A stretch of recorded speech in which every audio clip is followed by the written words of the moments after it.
যে বিষয়গুলো আপনাকে আপনার জীবনে কষ্ট দিচ্ছে, আপনাকে ডিপ্রেসড করছে, আপনাকে অ্যাংজাইটি ফিল করাচ্ছে, আপনাকে বারবার হতাশ করে দিচ্ছে। আপনি যত বেশি সেই ট্রিগারগুলোতে ফোকাস করে থাকবেন, আপনার চ্যালেঞ্জের মাত্রা তত বেশি বাড়তে থাকবে।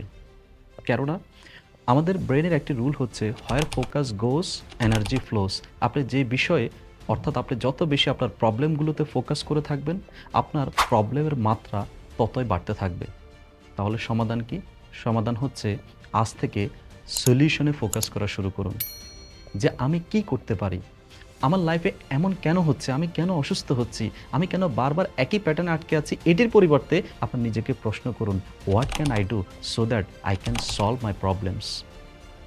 কোন অ্যাকশন আমি নিতে পারি যে অ্যাকশনগুলো নেওয়ার মাধ্যমে আমি নিজেকে ট্রান্সফর্ম করতে পারবো, আমি নিজেকে নেক্সট লেভেলে নিয়ে যেতে পারবো, আমি নিজেকে হিল করতে পারবো?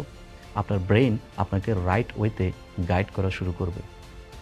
সমস্যা এটি না যে আমরা প্রবলেমে আটকে আছি, সমস্যা হচ্ছে আমরা প্রবলেম থেকে কিভাবে বের হতে হয় সেই সঠিক গাইডলাইন জানি না। সুতরাং আজ থেকে নিজেকে প্রপার ওয়েতে গাইড করা শুরু করুন।